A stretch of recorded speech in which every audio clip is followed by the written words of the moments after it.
Excellencies,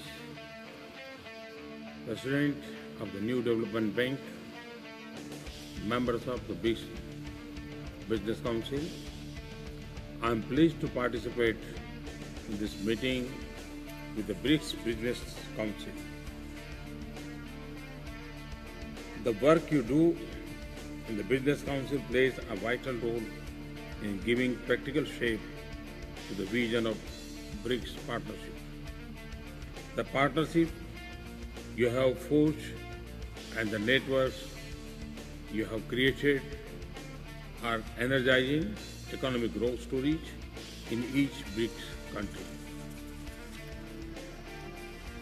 At this meeting last year in Goa, there was a suggestion on a closer cooperation between the NDB and BRICS Business Council. I am happy to note that you are entering into an MOU with the NDB. Excellencies and friends, India is changing fast into one of the most open economies in the world today. Foreign direct investment inflows are at an all-time high, rising by 40%. India has moved up in the World Bank Index of ease of doing businesses. Similarly, we have moved up to 32 points in the last 2 years in the Global Competitiveness Index.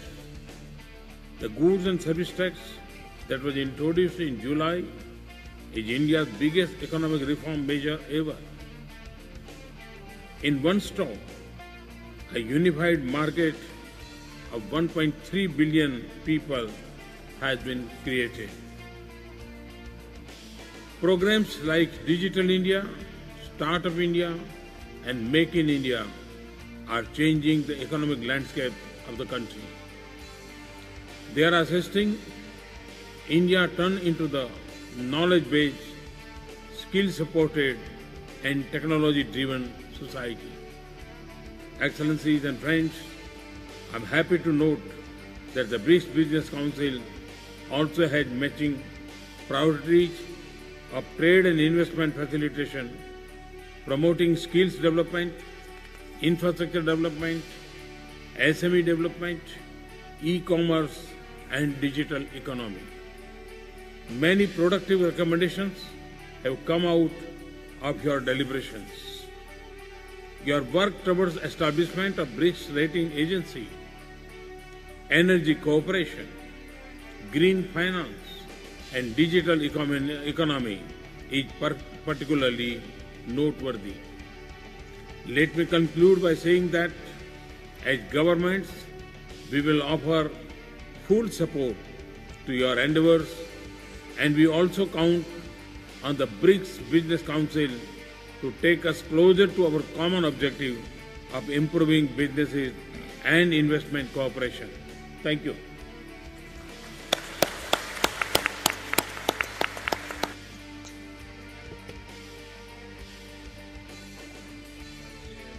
Thank you, Prime Minister Modi, for your statement. Dear colleagues and guests, ladies and gentlemen, dear friends, good evening.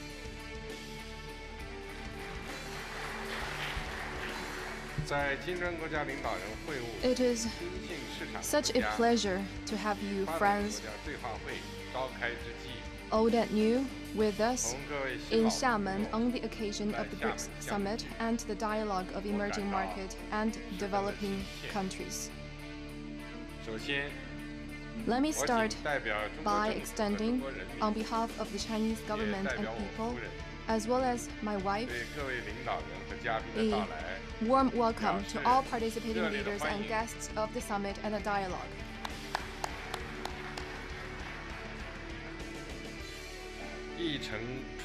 A Chinese poem describes Xiamen as a city of perpetual spring, covered in flowers and embraced by a sea of gentle waves.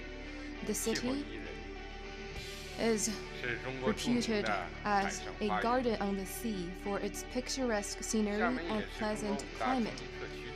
As one of China's 5 special economic zones, Xiamen is a gateway to the world and a land of innovation-driven development.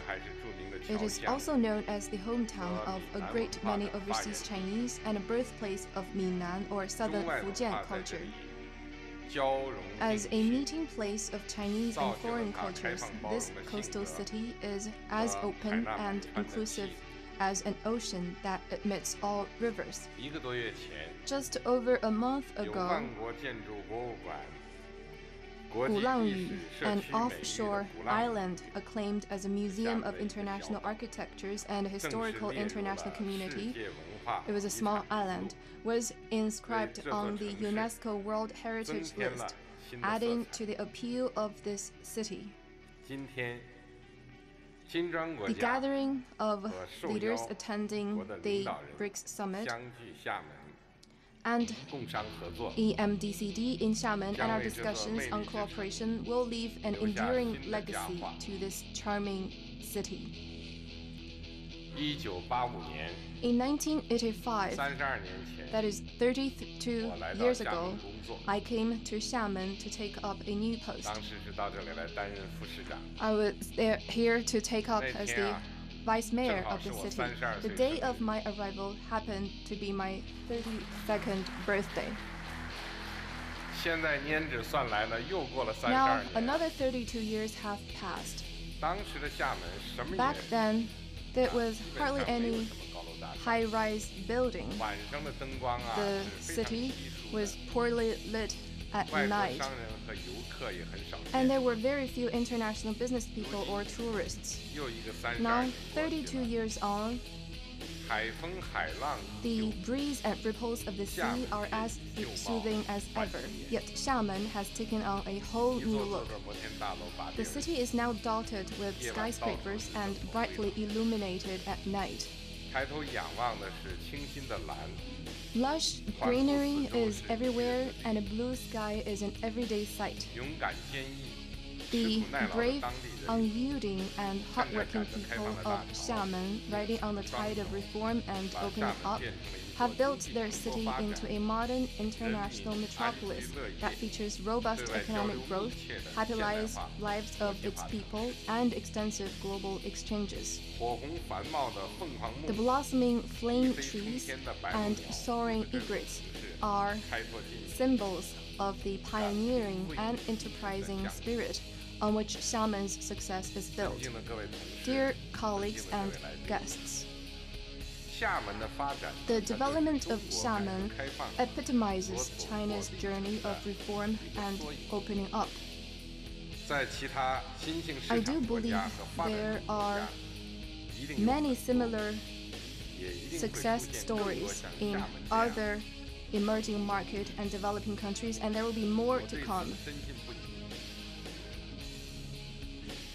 This is because the nations we represent have great people who are both talented and hardworking, who hope to put poverty and backwardness behind them and lead a happy life, and who aspire for fairness, justice, peace, and development. As the Chinese saying goes, a bosom friend afar brings a distant land near. It is our shared aspirations and common pursuit that have brought us together as good friends and partners, despite the geographical distance.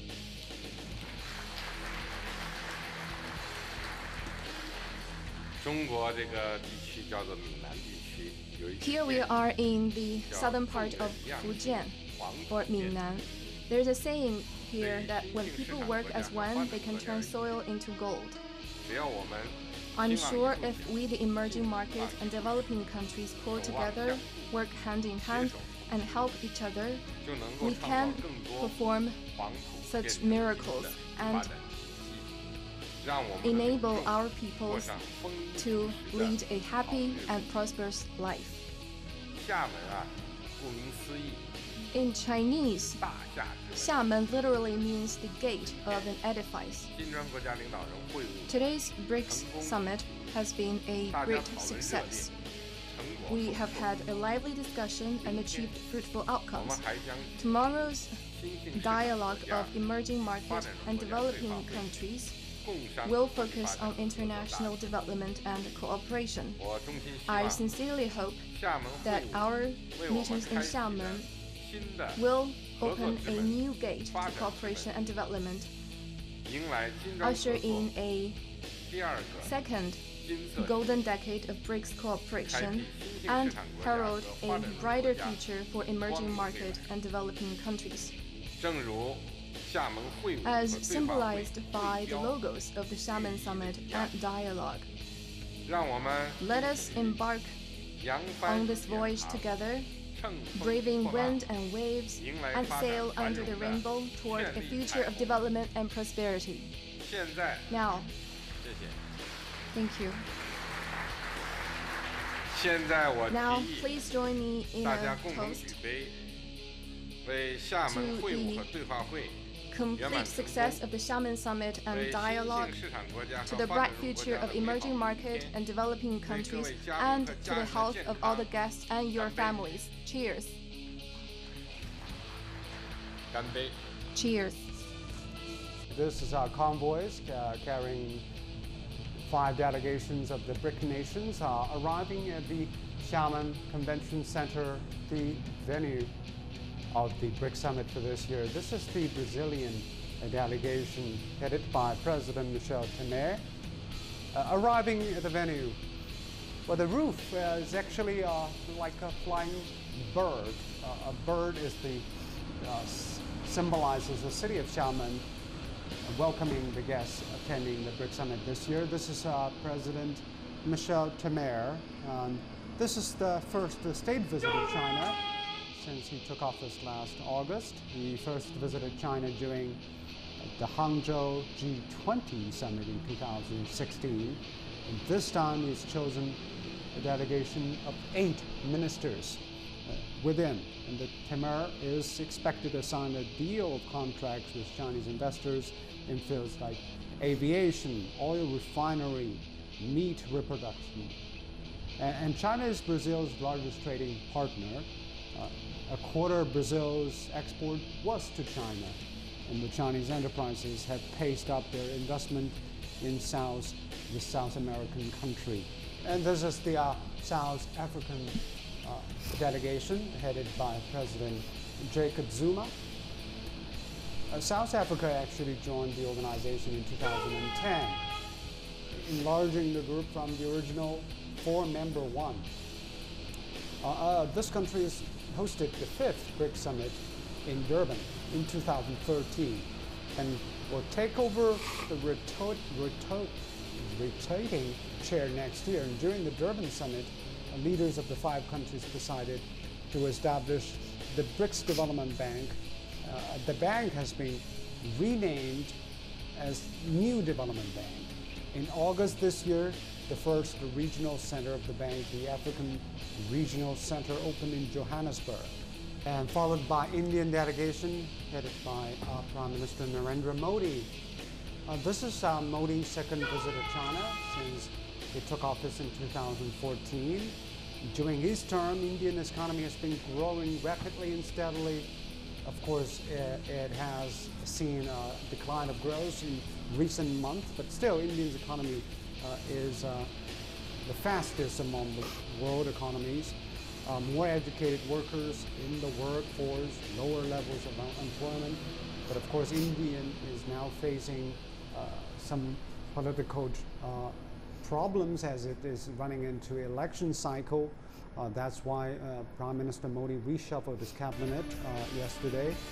India is the 2nd largest population in the world and is very competitive in software, medicine, and finance.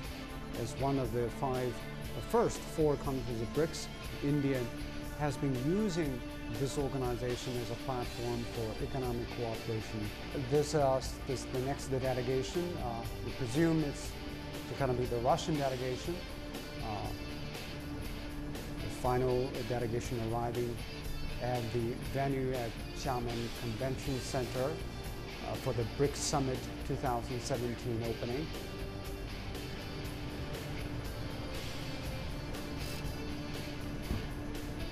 Well, the Russian delegation is, of course, headed by President Vladimir Putin. And Russia was one of the 4 founding members of BRICS. Its abundant resources and economic potential makes it the great contributor to the bloc.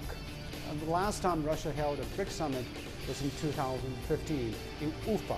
And during the Ufa summit, important documents like the Ufa Declaration, the strategy for BRICS economic partnership was signed. Ahead of his arrival, Putin published an article on China's Xinhua website. It is entitled Towards New Horizons of Strategic Partnership, and he urged all the members to carry on the principle of equality and respect in cooperation. He also swore to continue to work with partners in foreign policies, anti-terrorism, and global information security. Well, Russia has been a very close partner with China, especially under President Xi and President Putin. Post your comments below, and if you like this video, please give a thumbs up and follow us on social networks and subscribe to our channel. And thanks for watching. This is WC Daily. Think big, think different. Bye.